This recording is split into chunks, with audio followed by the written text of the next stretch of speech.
जय श्री हरि विष्णु। राधे राधे दोस्तों हिंदू धर्म में देवउठनी एकादशी का अत्यंत ही विशेष महत्व माना गया है। हिंदू पंचांग के अनुसार कार्तिक माह के शुक्ल पक्ष की एकादशी तिथि को यह व्रत रखा जाता है।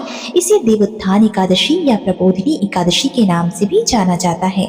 साल 2025 में 1 नवंबर दिन शनिवार को यह व्रत मनाया जाएगा। शास्त्रों में वर्णित है कि इस दिन भगवान श्री हरि विष्णु 4 महीने की योग निद्रा से जागते हैं और सृष्टि का संचालन पुनः संभालते हैं। देवउठनी एकादशी के बाद शादी, विवाह और अन्य मांगलिक कार्यों की शुरुआत शुभ मानी जाती है। देवउठनी एकादशी के पावन अवसर पर भगवान विष्णु का विधिवत पूजन और व्रत रखने का विधान है। साथ ही माँ लक्ष्मी और तुलसी के पौधे की पूजा करने से भी विशेष पुण्य प्राप्त होता है। भगवान विष्णु को तुलसी अत्यंत प्रिय है, इसलिए तुलसी के बिना वे किसी भी भोग को स्वीकार नहीं करते हैं। मान्यता है कि देवउठनी एकादशी के दिन तुलसी के पौधे से संबंधित कुछ विशेष उपाय करने से शांति और समृद्धि प्राप्त होती है। आइए जानते हैं वो कौन सी उपाय है। इससे पहले आप जानें कि साल 2025 में देवउठनी एकादशी का शुभ मुहूर्त क्या रहेगा।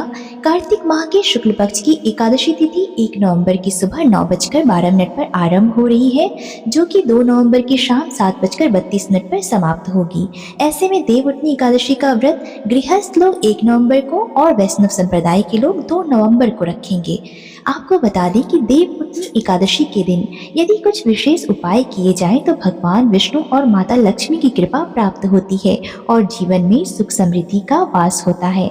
सबसे पहला उपाय जो आपको करना है, देवउठनी एकादशी के दिन अपनी लंबाई के बराबर एक कलावा नाप लें और इसके बाद अपनी मनोकामना को व्यक्त करते हुए इसे तुलसी के पौधे के चारों ओर बांध दें। फिर भगवान विष्णु और तुलसी माता की विधिवत पूजन करें। ऐसे करने से भगवान विष्णु और माता लक्ष्मी की विशेष कृपा आपको प्राप्त होती है। जब आपकी मनोकामनाएं पूर्ण हो जाए तो उस कलावे को बहते हुए जल में प्रवाहित कर दें। इसके बाद जो अगला उपाय आपको करना है, आप देवउठनी एकादशी के दिन एक पीले रंग का धागा लें और उसमें 108 गांठें लगाएं। इसके बाद इसे श्रद्धा पूर्वक तुलसी के पौधे में बांध दें और भगवान विष्णु से अपनी इच्छा पूर्ति की प्रार्थना करें। यह उपाय अत्यंत ही शुभ फलदायी मानी गई है। इसके अलावा आपको तुलसी के पौधे में इस दिन गन्ने का रस अर्पित करना है। ऐसा करना बहुत ही शुभ माना जाता है। तुलसी की जड़ में थोड़ा सा गन्ने का रस और जल चढ़ाएं। इससे घर में सुख समृद्धि बढ़ती है और दरिद्रता का नाश होता है। इसके अलावा जो अगला उपाय करना है, आपको देवउठनी एकादशी के दिन एक लोटे में जल में थोड़ा सा गाय का कच्चा दूध मिला लें और इसके बाद इसे तुलसी माता को अर्पित कर दें। ऐसा करने से सुख समृद्धि, धन संपदा की प्राप्ति होती है।